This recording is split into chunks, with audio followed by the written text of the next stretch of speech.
Hello there, good people of YouTube. Have you ever worked a part-time job in retail? If so, congratulations.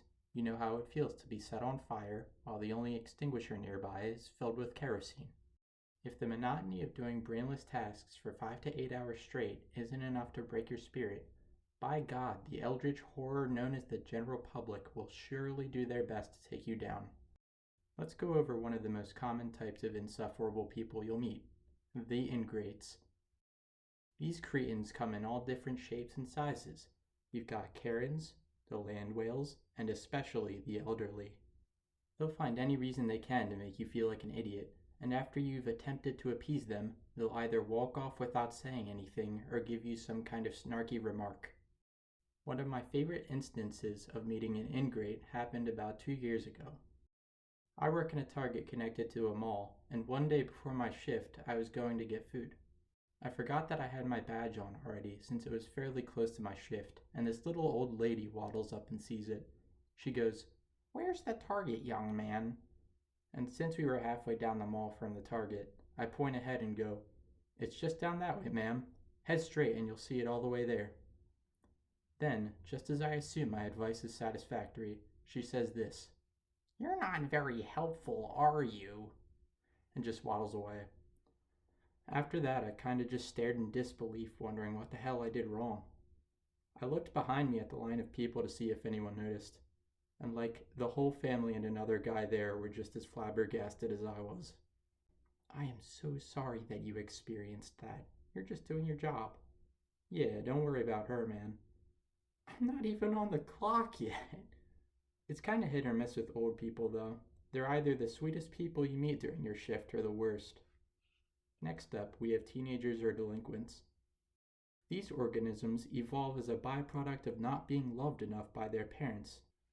I always tell my manager and coworkers that we should receive a daycare bonus since parents seem to love dropping their little gene pool rejects off to go drink or shoot up in an alley somewhere.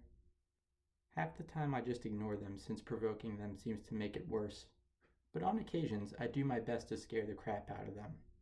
A couple months ago, I was walking around in the kitchen and storage area with my coworker when I noticed a group of kids gathered around the corner. They were a number of aisles away, but one of them very purposefully decides to knock over a vase in what I assume was a dare or something. So I shouted, "Hey!" as loud as I could, and power walked towards them like that one bull from Hunter x Hunter. Of course they scattered like a bunch of monkeys, and a poor $20 vase was brought to God that day. Lastly, we have the dumb fucks who were probably dropped on their head as babies. If you were baking a nice batch of cookies and told them not to touch the inside of the oven or the tray without mitts, they'd probably put on a baseball glove, touch the inside of the oven with their opposite hand, and be like, "Do you smell human flesh burning?" I've got a couple of examples of these guys. Every time someone is looking for a particular item or section, they'll just come up to me and ask. And I hear what you're about to say. "Storm, it's not that big a deal, just do your job and stop complaining." But look, I think after the 50th time this exact scenario happens, you'd be saying the same thing as me. "Excuse me, do you know where sporting goods is?"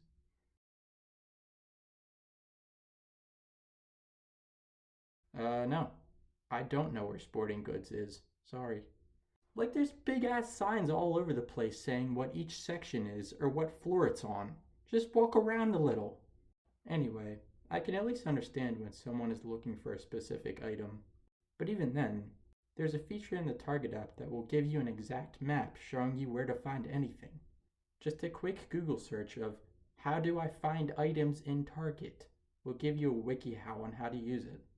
My other example comes from my time as a cart attendant before I moved into general merchandise. Every now and then as a cart attendant, you'll have to wheel televisions out to the parking lot for customers to put in their car. And a good chunk of the time you have customers buying 70-inch flat screens, pulling their car around, and then it's a teeny tiny 2-door coupe. Then, because they don't know that a circle won't go in the square hole, they'll ask me with a serious face, "Do you think it'll fit?" Are you lobotomized? Of course we play the salsa and mambo and every other godforsaken dance under the sun trying to fit the damn thing in, until I'm sure they finally recognize it won't fit. That is when they pull the ace out of their sleeve and throw this inquiry. What if we take it out of the box?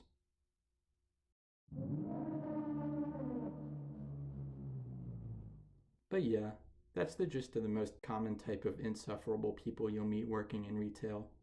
And I'm sure those of you working in customer service have it even better than I do. May God have mercy on your soul. Feel free to comment down below about your horrible encounters, whether you've worked in retail or not. I'm Storm308. Thank you for watching.